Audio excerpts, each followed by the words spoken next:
Self-preparation. Be ready for tomorrow by doing all that you can today, setting your goals. Set a goal that will make you stretch for what it will make of you to achieve it.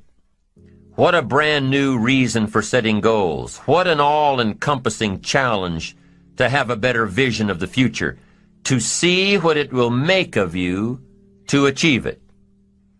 And here's why. The greatest value in life is not what you get. The greatest value in life is what you become. The major question to ask on the job is not, what am I getting here? The major question to ask is, what am I becoming here? It's not what you get that makes you valuable. It's what you become that makes you valuable. Set the kind of goals that will make something of you to achieve them. So there you have the two components of positive self-direction. Number one, self-knowledge, knowing who you are and what you want to do with your life. And number two, self-preparation, getting ready for the opportunities before they come your way. You need both aspects for positive self-direction, figuring out who you are and what you want, and being prepared for the day you reach your goals, being ready, being worthy, becoming the person you need to be in pursuit of what you want. What good is an opportunity if you're not prepared to take advantage of it? It's no good. Won't do a thing for you. Be prepared. Now here's what's called the self-knowledge acid test. Quickly, without thinking too much about it, quickly list your 3 most important long-term work-related goals. Is it a client you've been trying to sign for several months? Is it a major sale you've been trying to make? Is it a promotion? Is it a partnership in the firm? Quickly list your 3 most important long-term work-related goals. Achievements that you want to make. Achievements that will take a while to get. Write them down. Again, without thinking too much about it, quickly list your 3 most important personal and spiritual goals. Things that will make a difference in your personal life. Is it going to church more often than holidays? Grasping all you can from the Sunday sermon? Is it spending more quality time with your kids? Is it turning the TV off during the dinner hour and actually talking about the important things in life with your family? Is it making more dates with your spouse? Is it planning a much-needed family vacation? What is it? What are the important goals in your personal and spiritual life? Is one of them making a conscious effort to exercise more, to eat better, to lose some weight, to get in shape? What are the 3 most important personal and spiritual goals that you have? Write them down. Doesn't matter what they are, just write them down. Now, take some time to really visualize what the achievement of these goals would look like. What does your future hold for you if you landed that big client? What does your future look like if you got that promotion? If you spent more time with your family? If you planned more outings with your spouse? What does your future look like? Really spend some time on this now. It's important stuff. What does it all look like? Ask yourself, is this really my goal? Is this truly what I want? Is it a positive goal? Is it important enough to me to become what it takes to reach this goal? Is it mine? Is it worth it? If your 3 goals on the career side and 3 goals on the personal side don't stand up to these questions, you need to take some time to carefully redefine a few things. Redefine your list. Redefine where it is that these goals came from. Redefine what actually is important to you. Redefine how hard you'll really work to get them. Now, there are 2 parts to this goal setting and redefining process. There's 2 parts. Number 1, don't set your goals too low. An interesting thing that we teach in leadership, don't join an easy crowd. You won't grow. Go where the expectations are high. Go where the demands are high. Go where the pressure is on to perform, to grow, to change, to develop, to read, to study, to develop skills. Now here's the second part on setting goals. Number 1 is don't set your goals too low. Number 2 is don't compromise. Don't sell out. There were some things I went for back in those early years that I paid too big a price for.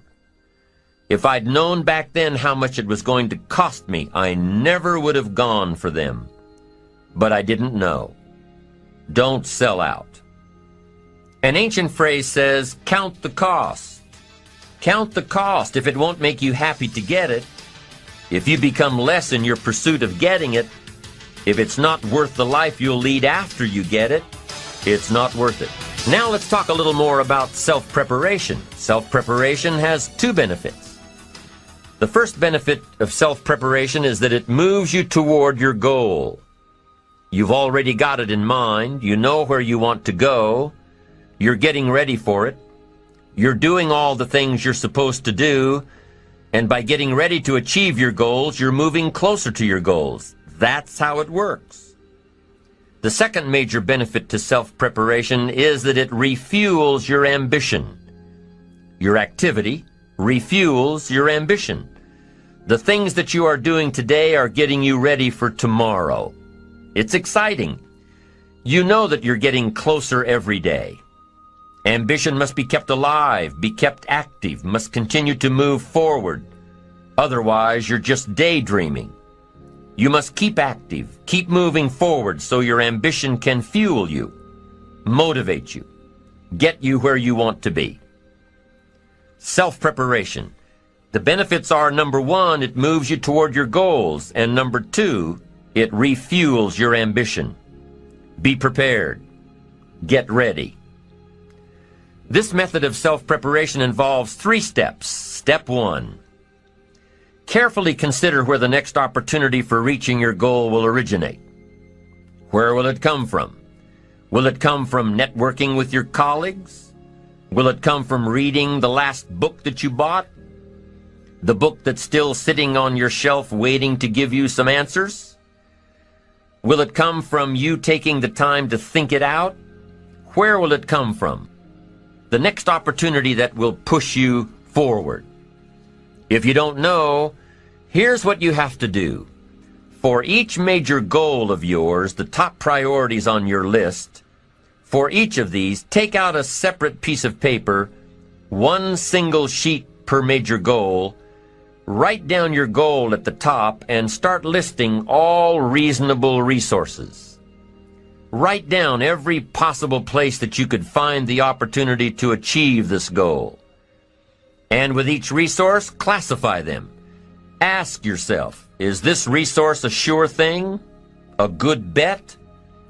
About even chances? Unlikely? A long shot? Ask yourself these questions and classify all of the resources you have written down. That's the first step. The second step in this method of self-preparation is to make sure you know what you need to do to be prepared for your opportunities. Take your sure things first. Figure out what you need to do to be prepared when they happen. Break down your preparation into concrete steps. Make sure that you know exactly what you have to do to take advantage of the opportunity when it comes your way. Let's say that one of the top priorities on your career list of goals is to get this new client. Let's take it 1 step further to say that on your resource list for this goal is to have a lunch meeting with a friend who just happens to be the mentor of the client you're going after. Is this friend of yours a sure bet on your resource list? Well, let's say he is. I mean, you know this guy is a tremendous consulting source for the client you want. The client you want really listens to the opinions and advice of your friend. So you're getting ready to have lunch with your friend. What do? You've got to make sure that you're up on all the knowledge and the industry data that will impress your friend. Make him realize that he knows someone who could benefit from your knowledge and your vitality and your spirit and your experience. Impress him. Impress him so much that he goes back to his friend, the client you're after, and tells this prospective client of yours that he needs to do business with you. Be prepared. Go through your entire list of goals and resources and classify them. Break each resource into concrete steps of preparation. Start by working on the sure bets first, and then move down the line. The long shots will come through every so often, but start with the resources that will serve you best now. Get ready for the opportunities before they come your way. Step 3 in the self-preparation method is to do all you can to make each opportunity more likely to happen. After you've determined what you have to do to get ready, to be prepared, after you've determined this, see what you can do to expedite the process. What can you do to increase the likelihood of this opportunity? Go over it and over it and over it. Use these 3 methods again and again as you assess where you are now and where you have to go next to keep moving toward the achievements that are most important to you. Step 1, consider your resources. Step 2, determine what you have to do to get ready. Step 3, expedite the opportunities. And by the way, this method of self-preparation works wherever you are in your journey, whether you're close to your goals or whether you're just starting your journey of self-direction. This method works. Have working knowledge to draw from. Continually work on yourself in preparation of where you want to be. Build a reservoir of thoughts and ideas and philosophies and experiences that are your own. Build, grow, change, get ready, be prepared. Be prepared for a life worth living. Now here are the 4 ifs that make life worthwhile. Number 1, life is worthwhile if you learn. Nothing worse than being stupid. Life is worthwhile if you learn. Learn from your personal experiences. Learn from other people's experiences. Second, life is worthwhile if you try. Now you've got to take what you've learned and see if you can try your hand at it. Someone says, well, you can't try, you have to do. No, you have to try. I put the bar up 2 feet and asked the kids who can jump 2 feet. I can, some say. I can't, some say. I don't know, some say. How are you going to know? You don't. You've just got to try. Just back off and run at it. How are you going to know if you don't try? Now, what if you knock the bar down? Does that mean you can't jump 2 feet? No. You have to what? Try it again. Of course, you have to try. Try it another way, but try. Try your hand at it. When the record book on you is finished, let it show your wins and your losses, but don't let the record book show that you didn't try. Next, life is worthwhile if you stay. You've got to learn to stay. Now, you don't have to stay forever. Just stay till you see it through. A guy builds a foundation, and then he wanders off somewhere and builds another foundation. He's got these foundations scattered all across the country. I mean, no walls, no roofs, just a bunch of foundations. Not a good reputation. Stay. You don't have to stay forever. Just stay to finish something. Don't fall into the trap of less than refined sophistication. Stay till it's over. The 4th if that makes life worthwhile, 1 is if you learn, 2 is if you try, 3 is if you stay, and 4th if that makes life worthwhile is if you care. Caring is a unique human experience that is so vital and so powerful and so all-encompassing and so far-reaching.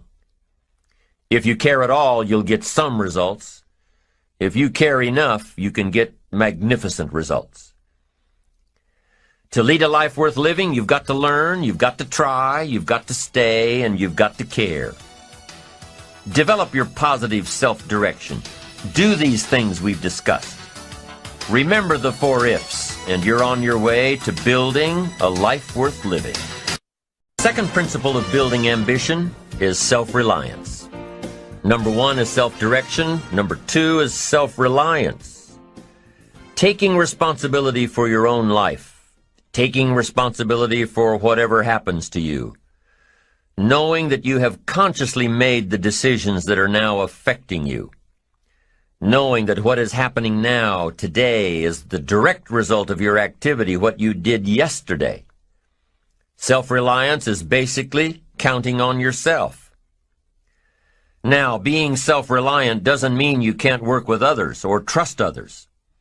Self-reliance means counting on yourself, trusting yourself, being confident with yourself, being responsible to yourself, trusting your own instincts, trusting the conclusions that you have developed from your study of experiences and philosophies, taking the credit that is due you, learning from the mistakes that you have made, being self-reliant. Gestalt psychologists give an example of being self-reliant. They say that you're responsible for getting caught in the rain. They say that by deciding not to carry an umbrella every day, you have made the decision to endure an occasional drenching. Translation? By not being prepared, you make the choice of getting caught in some of life's unpleasant circumstances.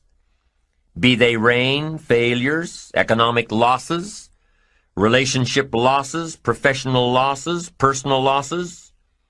By not being prepared, thinking ahead, it's your choice. Now here's the other side of it. By being prepared, you increase your chances of success. You increase the likelihood. By being prepared, you increase your chances of success, of seizing opportunities when they come your way, of being ready within yourself to take advantage of once-in-a-lifetime situations.